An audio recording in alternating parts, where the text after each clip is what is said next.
পৃথিবীতে আল্লাহ তাআলা লক্ষাধিক নবী রাসূল পাঠিয়েছিলেন, কিন্তু শেষ নবী, সর্বশ্রেষ্ঠ নবী, আমাদের নবী আকায়ে নামদার তাজদার মদিনা রাসূল করিম সাল্লাল্লাহু আলাইহি ওয়াসাল্লাম হলেন সর্বশেষ নবী, সর্বশ্রেষ্ঠ নবী।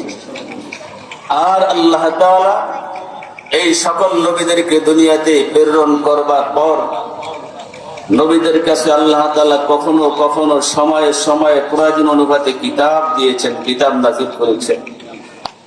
কিতাব সাক্ষী দেয় আল্লাহ তাআলা পৃথিবীতে 4খানা বড় বড় কিতাব নাযিল করেছেন, আর এর সাথে আরো কিছু কিছু ছোট ছোট কিতাব ছিল, যেগুলাকে কিতাবের ভাষায় বলা হয় সহিফা। আল্লাহ তাআলা সকল কিতাব নাযিল করেছেন যাতে করে পয়গম্বর নবী রাসূলগণ তেলাওয়াত করে করে উম্মতকে শুনিয়ে শুনিয়ে জাহান্নাম থেকে ফিরাইয়া জান্নাতমুখী করে দিতে পারে। এই জন্যই আল্লাহ তাআলা গাইড হিসাবে আসমান থেকে জমিনে কিতাবগুলো নাযিল করেছেন। সুবহানাল্লাহ। কিন্তু আল্লাহ তাআলা আসমান থেকে সর্বশ্রেষ্ঠ যে কিতাব নাযিল করেছেন, এই কিতাব নাযিল করেছেন সর্বশেষ সর্বশ্রেষ্ঠ পয়গম্বর, আর কিতাব হলো সর্বশেষ কিতাব, সর্বশ্রেষ্ঠ কিতাব কুরআনুল কারীম। পৃথিবীতে আজ পর্যন্ত কোন থিওরি, কোন মতবাদ, কোন দার্শনিক, কোন বুদ্ধিজীবী, কোন সুশীল সমাজ, কোন সংস্থা, কোন সংগঠন, কোন কওম, কোন জাতি আল্লাহ তাআলা আসমান থেকে সর্বশেষ কিতাব, সর্বশ্রেষ্ঠ যে কিতাব নাযিল করেছেন কুরআনুল কারীম, আজ পর্যন্ত এই কুরআনুল কারীমের এক পারাতে দূরের কথা, একটা সূরাতে দূরের কথা, একটা আয়াত কারিমাতে দূরের কথা, একটা বর্ণতে দূরের কথা, একটা নোক্তার আজ পর্যন্ত কোন জাতি, কোন থিওরি ভুল প্রমাণ করতে পারে না। কারণ আল্লাহ তাআলা বলেছেন, আমি কুরআনুল কারীম নাযিল করেছি আসমান থেকে জমিনে, আমার এই কোরআন কিয়ামত পর্যন্ত জমিনে বুক টান টান করে দাঁড়িয়ে থাকবে। দুনিয়ার কোন মানুষ, কোন মতবাদ আমার কোরআনকে কখনো বাতিল বলার সুযোগ পাবে না। তাই আজকে আমাদের তার বাস্তবতা আমাদের সামনে।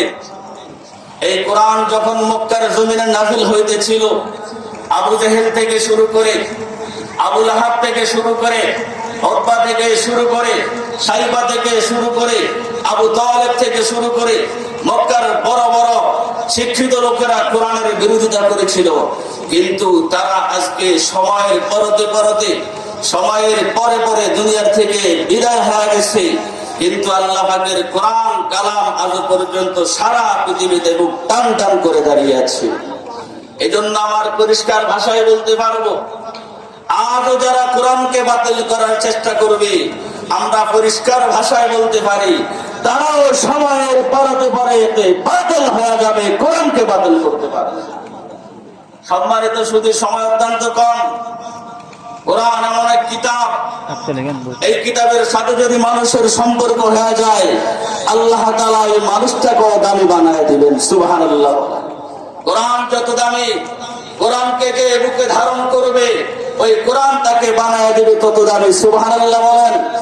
এজন্য আমার পয়গম্বর বলেছেন, ইকদু আলিমান আও মুতাআল্লিমান আও মুস্তামিয়ান আও মুহিব্বান ওয়ালা তাকুলিল খামিসা ফাতাহলিক। এই পৃথিবীর উম্মত, হয়তো আলেম হও, না হয় আলেমের সঙ্গে থাকো, না হয় আলেমকে মহাব্বত করো, না হয় আলেমের ছাত্র হও, না হয় আলেমের কথা শোনো, এর বিকল্প কোনো পথ নাই। ভিন্ন কোনো পথ যদি খোঁজার চেষ্টা করো, তুমি ধ্বংস অনিবার্য। এই জন্য সম্মানিত ভাইয়েরা আমার, সময় অল্প, এই অল্প সময় কথা শেষ করতে হবে। আমি এতটুকু কথা আপনাদের সামনে পরিষ্কার করতে চাই, কোরআন ছাড়া পৃথিবীতে বিকল্প কোনো কিছু নাই। আজকে আমাদের সমাজ, আজকে আমাদের ফ্যামিলি, আজকে আমাদের পরিবার, ব্যক্তিগত জীবন, পারিবারিক জীবন, সামাজিক জীবন, রাষ্ট্রীয় জীবন, আন্তর্জাতিক জীবনে শুধু শান্তি আর অশান্তি। ঠিক কিনা বলে? শান্তি আছে, শান্তির জন্য কত প্রোগ্রাম, কত আয়োজন, কত ব্যবস্থা, কত সংস্থা, কত নীতিমালা, কিন্তু আজও পর্যন্ত পৃথিবীতে শান্তি আনতে পারে না।